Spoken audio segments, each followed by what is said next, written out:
Alright, hopefully, actually first let me just double check that I actually got the, oh yeah, I did. Okay, let's just quickly drop down, start with those audio problems. I don't know what happened, it was very weird. Yeah, it seems to be working now. I'm gonna be heading, I'm just gonna drop in on Fallen London really quickly. I just need to drop off those claymen because they're taking up a lot of space in the cargo hold. And after that, we will be off to the south, yes, finally. And, here we go. Oh, okay, nah.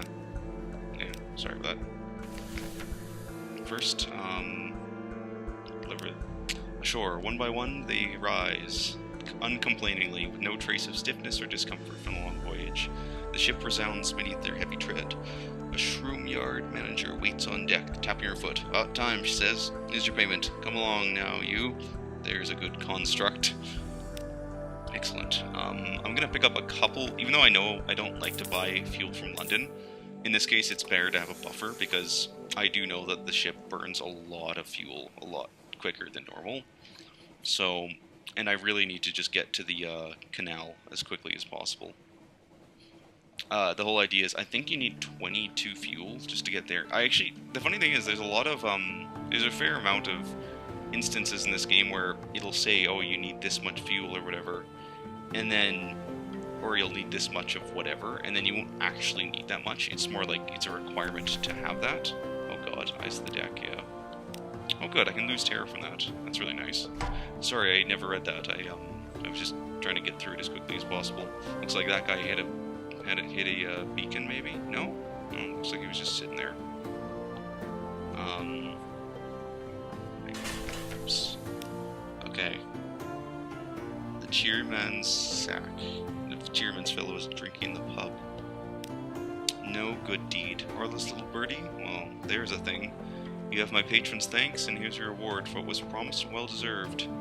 Only thing is, there's only two folks which, what might have is Cheeriness's property, and that's the one who stole it, and the one that bought it and figured they could sell it back, like, indeed you're doing right here. So, and it's not in personal mind, I'm afraid I must break something. Little worrying to others out there who might be thinking of being clever.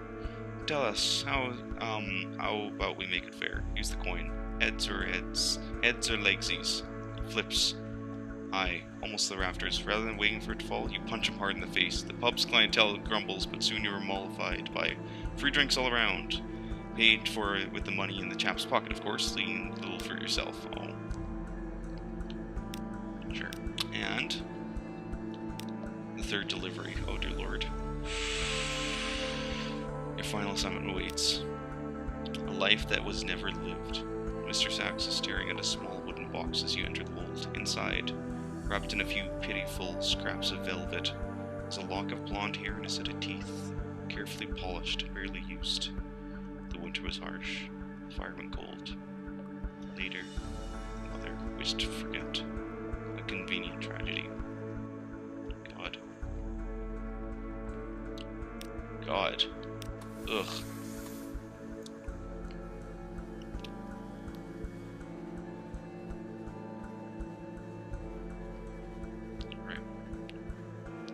As possible to the Chameleon Canal.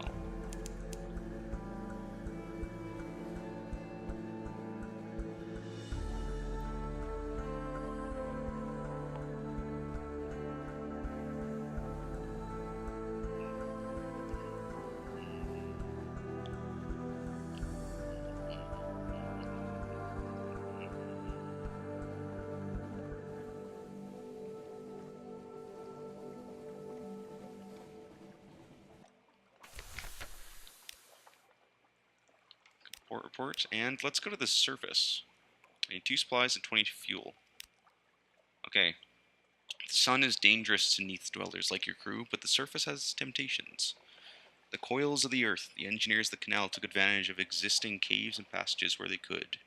In ancient times, there was a passage to the underworld, they say, but still, the labor must have been staggering. The story goes that the masters of the bazaar lent their arts and allies to the task, but the surface nations play down the fact. Certainly, some of the tunnels look blasted or tunneled. Others look Dissolved? Stone pigs, Stoker whispers. Dear God. Also, I now have a new menace. Yearning, burning. Okay. Oh my god. Avernus. The canal emerges in the little lake called Avernus. A warm breeze ruffles blue waters. You and your crew shelter like vampires from the light, with awnings, curtains, broad-brimmed hats. Poplars, birdsong, the warmth, the Campanian sun. 1 second here. I'm actually gonna turn this. I'm gonna turn this up.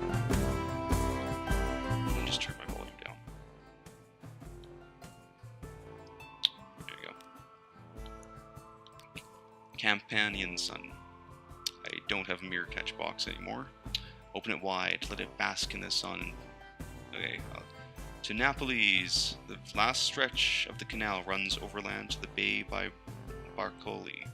Then it's an easy run down the Taharian coast to Napolis. Green and gold, the trees are the dusty green of old jade, the hills tawny as a lion. You are pale as milk, all of you. The crew splashes in the canal wherever they can to cool themselves after the heat of the sun. It's not right up here, your bosun confides. I keep thinking I'm gonna fall off up, like, but it calms the heart to look at it, don't it? Oh my god.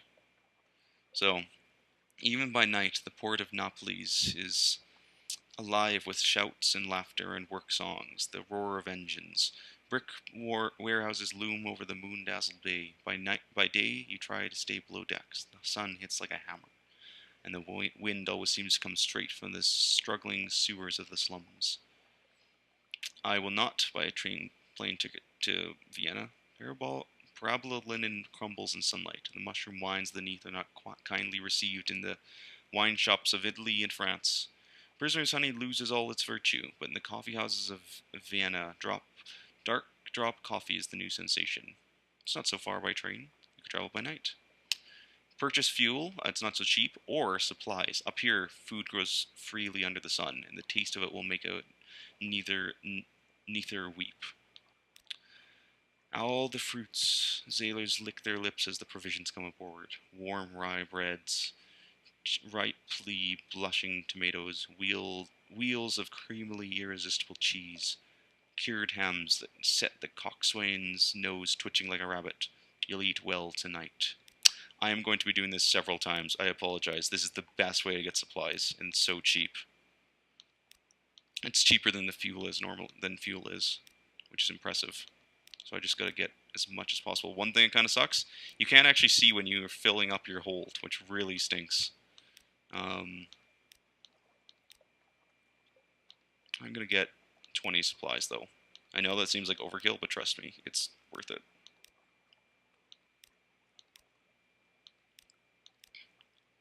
Okay. I will go to Avernus. Rock, gray, and blue water. Gray rock and blue water. The bloody glory of a new sunlit. Gulls crying above the foreland. The Sirocco rising, smudging the smoke of your engines across the sky like a dirty rose. Have you survived another day? I'm going back home.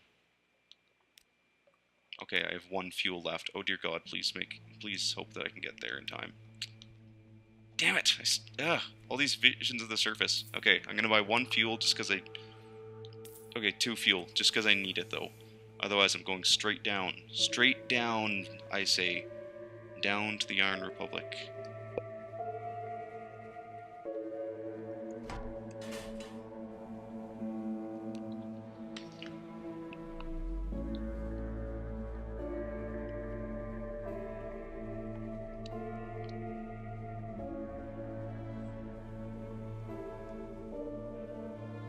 I need to get some fuel. Okay, I'm really glad I brought those 2 extra fuel. Because that's 1. And I'll probably have used up the second one by the time I get there, actually. Yep. Or at least almost. It would have been a close call. And it's easy to say it's close or you don't need it, but close is still no fuel is still no fuel, and oh my god, I would have made it. Okay. Compile a port report. I've lost 2 pages. Oh dear lord.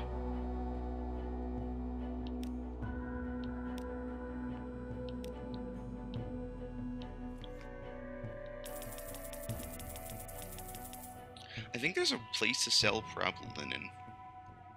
Actually. Wow, you can actually buy tins. What do I have on me? Ugh, I don't need this, actually. Sorry, I need to get rid of it. I'm gonna jettison that. And I know it seems very silly, but I'm gonna buy a couple Parabla linen. It's not much, but I can make a profit of like 10, 15 echoes off that. If I had more space, I'd be able to make more. This is one of the more common ways to make money in this game. Come down here, buy Parabla linen, drop down south, even further south, there's a place called Adam's Way, where you can sell it for 63, I believe, each. And then after that, you can buy stuff in Adam's Way and sell that somewhere else. It works out really well. Castle, oh my god, here I am. Grand Geode. Alright, this is an interesting area. This is... Came on deck to find the metals sharp with sparks. Ozonal coronas haunt the ship. This is Dawn's Edge. I'll show you guys something very interesting a bit later. For now, nothing. Okay. Grand Geode, a naval base with the Royal Navy's emblems. Curiously attended. Efficient, bright-eyed women and men work briskly everywhere you look. They are singing hymns you carefully singing hymns with unfamiliar words.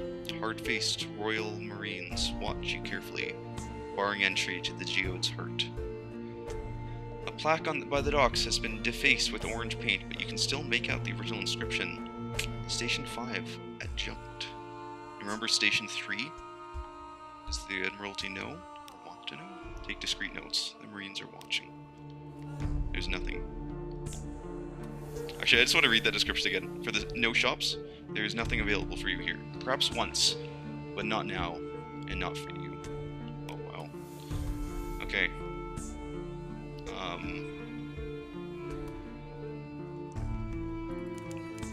Yes, I know. The Grand Geode never marked itself, despite the fact that I was right there. Shh.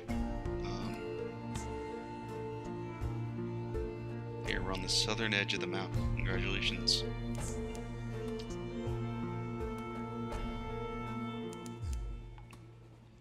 Daibala Town.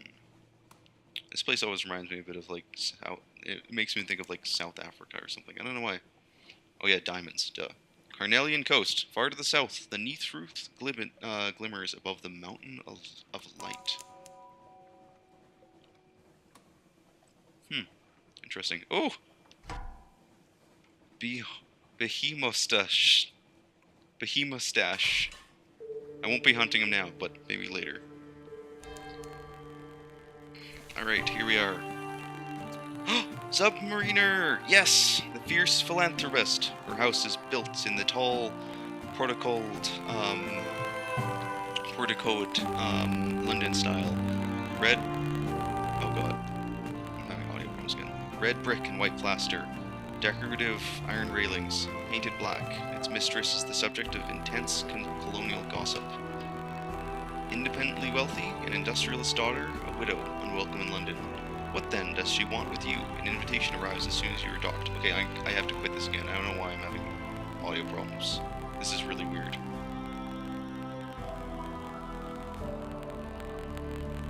Oh darn, but I like the music. Sorry about that. This begins a quest which allows you to obtain the submarine. You expect a sizable gathering, but it's just you, her, and a decanter of admirable sherry. She's not a small woman and comprehensively occupies her armchair. She wears suitable satins and sensible shoes.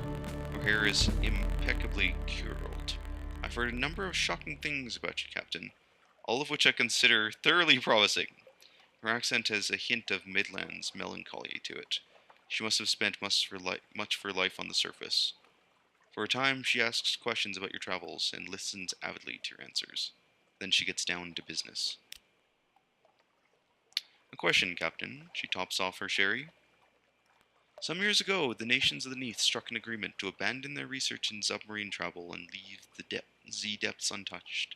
Ah, yes, the agreement about nothing of consequence. Sailors mutter about it when listing the Admiralty's follies. You nod. She raises her glass to her lips. And what is your opinion on this agreement? Scoff about it. It's a nonsense. Nothing should be forbidden to the capable explorer. Yes, a new friend. Her smile is conspiratorial. Then we can help each other. I am prepared to finance, in a large part, improvements to your ship that will make it capable of submarine travel. The Admiralty and other powers disapprove of such innovation. Therefore, we will need to be discreet. I have procured experts, laborers in a workshop. They are well paid and loyal. Here is the address. Meet us there and we can begin our work. Okay, I'm just going to quit to make sure that there's no audio. Oh, okay, first I'll do this. Oh, no, I'll quit first.